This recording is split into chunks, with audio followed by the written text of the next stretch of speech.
Mesdames, Mesdemoiselles, Messieurs, bonjour. Je suis ravi de vous retrouver aujourd'hui pour vous parler un petit peu d'histoire. Bon, d'une guerre de religion. Ah, ces guerres de religion là. Ouais. Entre 1618 et 1648, il y a une guerre de religion, ce qu'on a appelé la guerre de 30 ans, qui s'est déroulée dans un climat effroyable en Europe centrale. C'est vraiment effroyable. Après les effrois de la France, de la Saint-Barthélemy au XVIe siècle. On a vu là, au XVIIe siècle, des meurtres et des situations incroyables.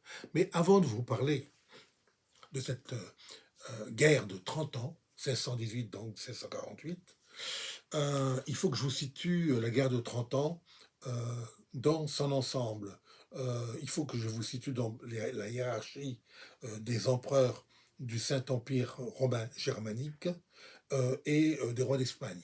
Car ils furent à la fois rois d'Espagne et empereurs du Saint-Empire romain germanique. Donc commençons par le début. Je vais aller je vais parcourir une époque de 1440 à 1637. Voilà. Donc c'est à peu près 200 ans. Un peu plus de 200 ans. Donc, presque 200 ans, voilà. Donc, Frédéric III de Styrie, qui fut empereur du Saint-Empire romain germanique de 1440 à 1493. Il a un fils très important qui s'appelle Maximilien Ier de Habsbourg, qui est né qui a été donc empereur, qui a été empereur du Saint-Empire romain germanique de 1493 à la mort de son papa à 1519. Entre-temps, il a été marié à Marie de Bourgogne. Marie de Bourgogne, c'est la fille de Charles le Téméraire, duc de Bourgogne, qui était lui-même le fils de Philippe III le Bon. C'est la deuxième maison de Bourgogne.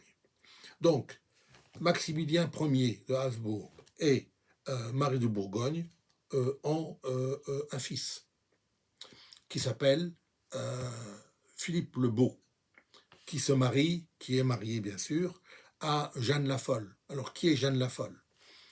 C'est la fille des rois catholiques, Isabelle de Castille et Ferdinand d'Aragon.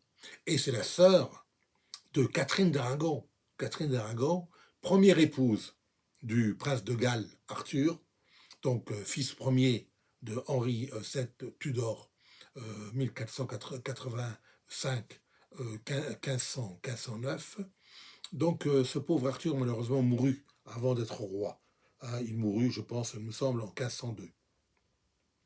Et en 1509, lorsque son frère, le deuxième, Henri, le futur Henri VIII, devint roi, à la mort bien sûr du père Henri VII Tudor, il marie donc Catherine d'Aragon, et elle sera bien sûr une épouse très malheureuse car bon, il s'est marié 6 fois.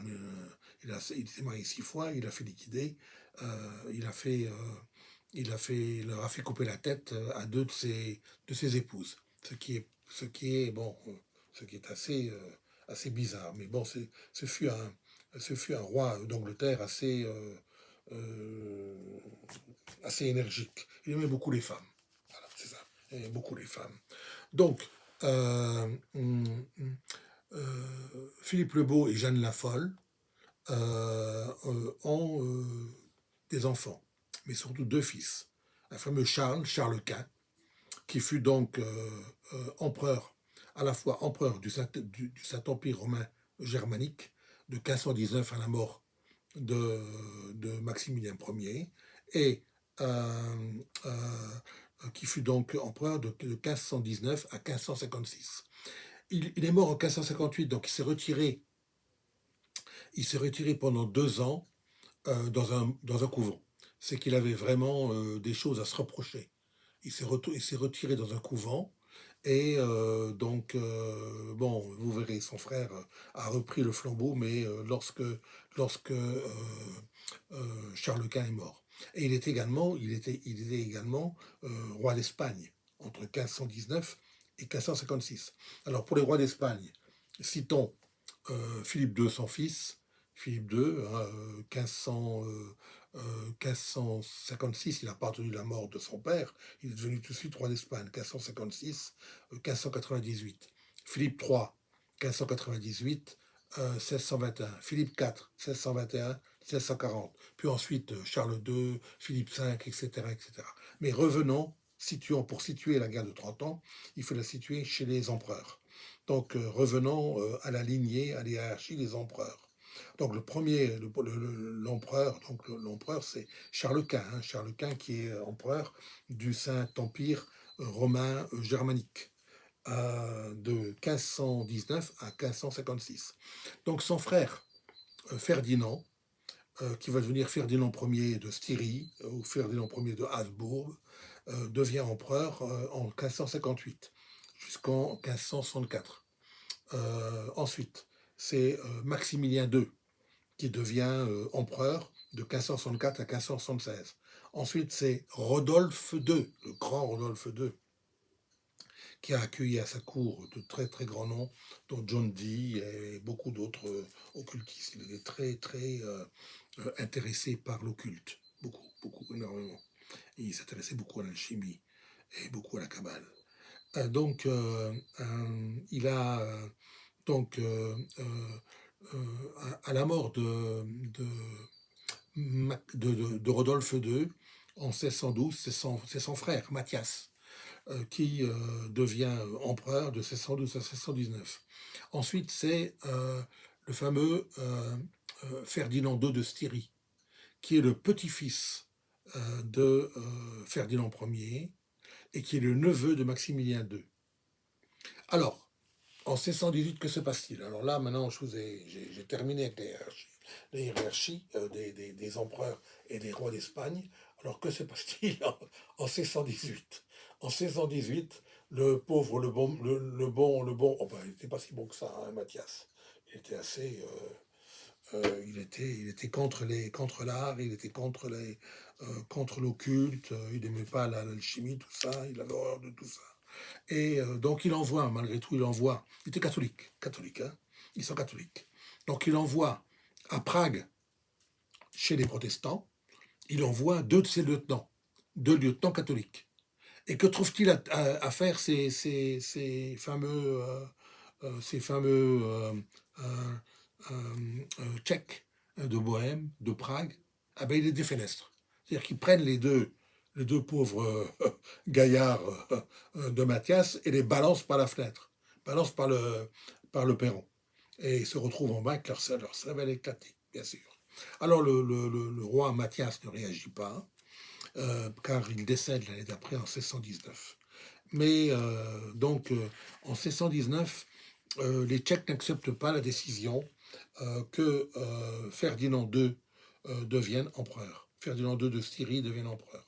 Ils préfèrent mettre à sa place Frédéric V, qui est le grand électeur palatin, qui est protestant comme eux. Ils préfèrent le mettre à la tête du pouvoir. Mais bien sûr, Ferdinand II n'accepte pas cela et réagit.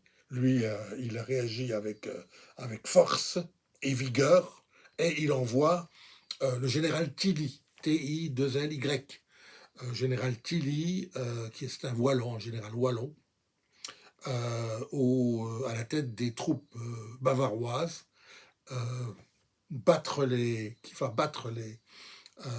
qui va battre les Tchèques protestants euh, à la bataille de la Maison Blanche, de la Montagne Blanche, pardon, la bataille de la Montagne Blanche à proximité de Prague. Donc voilà, l'année d'après, en 1620, la Bohême a perdu tout contrôle, bien sûr. Elle ne deviendra jamais une entité indépendante.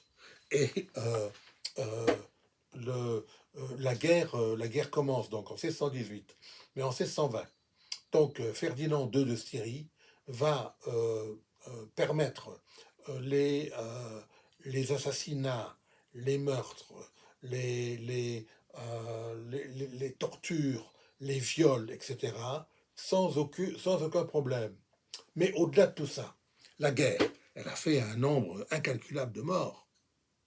Et ensuite, les famines successives ont fait un nombre également incalculable de morts. Et les épidémies de peste et de choléra ont fait un nombre encore plus incalculable de morts. Donc, ce qui fait que ça a créé un vide démographique énorme dans cette contrée de Bohême et dans cette contrée des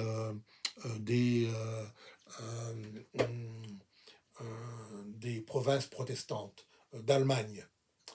Et on peut dire donc que, que pour terminer, que le vide démographique est tel que, avant la guerre, avant 1618, il y avait 16 millions d'habitants dans ces contrées. Et il ne restait plus, à la fin de la guerre, que 6 millions d'habitants. Donc il y a 10 millions de personnes qui ont disparu.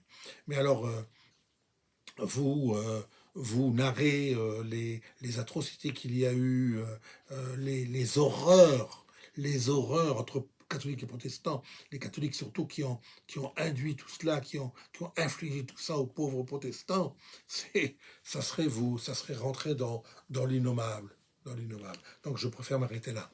Merci beaucoup de m'avoir écouté et j'espère que ça vous a plu. À bientôt.